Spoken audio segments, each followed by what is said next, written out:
দুগৰাকী মুছলমান সাংবাদিকৰ মনৰ কথাৰে আজিৰ এই প্ৰতিবেদন।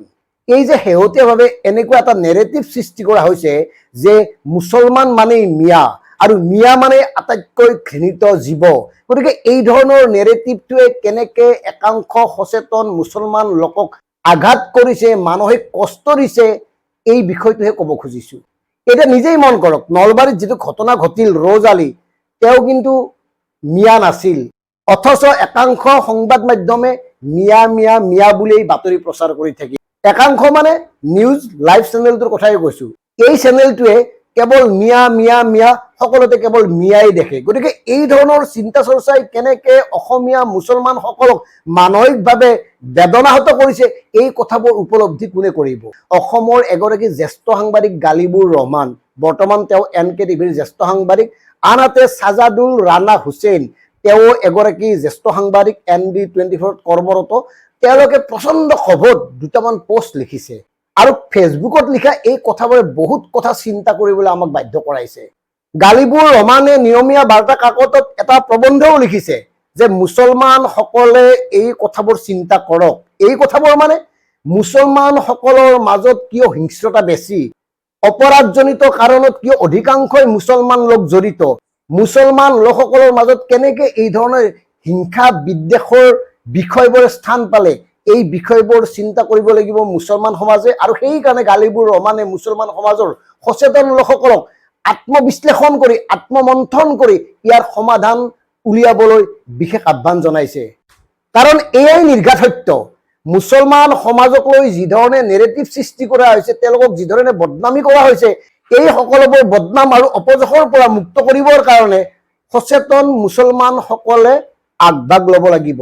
সচেতন মুছলমানসকলে মুছলমান সমাজৰ সংস্কাৰ সাধন কৰি কেনেকে মুছলমানসকলক আধুনিক চিন্তাৰে আগবঢ়াই নিব পাৰি, সেই কথাবোৰ চিন্তা কৰিব লাগিব। গতিকে গালিবুৰ ৰহমানৰ এই চিন্তা সমৃদ্ধ কথাবোৰে নতুন দুৱাৰ মুকলি কৰিছে।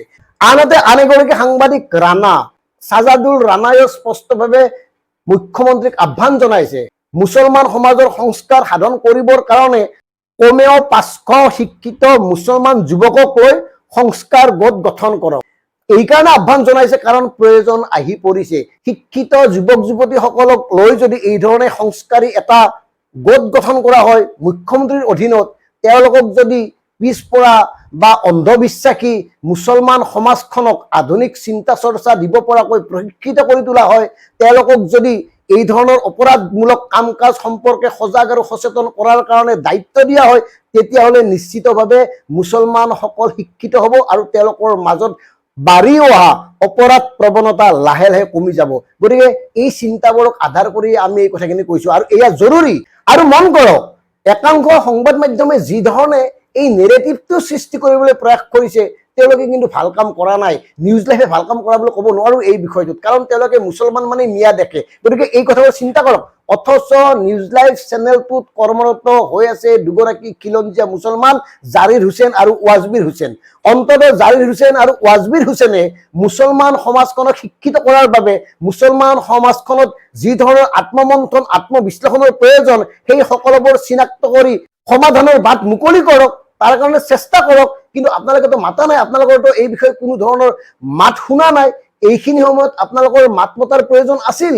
এইখিনি সময়ত মুছলমানসকলৰ লগত থকা উচিত আছিল, কাৰণ য'তে ঘটনা ঘটে তাত যদি কিবা কাৰণত মুছলমান নাম এটা পোৱা হয়, কেৱল মিয়া মিয়া মিয়া। আৰু এই কথাটোও বুজা উচিত, মিয়া মানেই যে অবৈধ নাগৰিক নহয়, এই কথাও জনা উচিত যে মিয়া মানে অবৈধ ভাৰতীয় নহয়। মিয়াকো ভাৰতবৰ্ষৰ সংবিধানে অধিকাৰ দিছে। গতিকে তেওঁলোককো আমি এই ধৰণৰ বিদ্বেষমূলক মন্তব্য দি বিভাজন সৃষ্টি কৰাৰ আহিলা হিচাপে গ্ৰহণ কৰিব নোৱাৰোঁ।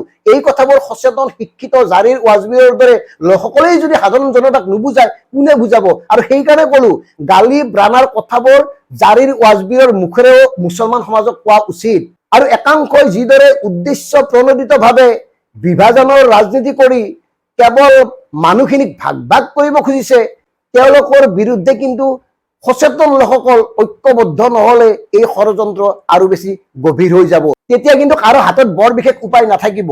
আৰু মুছলমান সমাজে এই কথাটো যিমান সোনকালে বুজিব, সিমানেই মংগল হ'ব। আনহাতে সাংবাদিক গালিব ৰাণাহঁতে যিটো চিন্তা কৰিছে, সেই চিন্তাৰ বাটটো বাস্তৱত কাৰ্যকৰী কৰিবৰ কাৰণে কিন্তু আগভাগ লোৱা উচিত আৰু এই ক্ষেত্ৰত কিন্তু চৰকাৰৰ দায়িত্ব আছে। কথাখিনি এই কাৰণে ক'লো, অসমীয়া মুছলমানৰ ওপৰত মিয়াৰ টেগ লগাই যি ঘৃণাৰ বাতাবৰণ সৃষ্টি কৰা হৈছে, এয়া কিন্তু বৃহত্তৰ অসমীয়া সমাজখনৰ কাৰণে কেতিয়াও শুভ লক্ষণ হ'ব নোৱাৰে।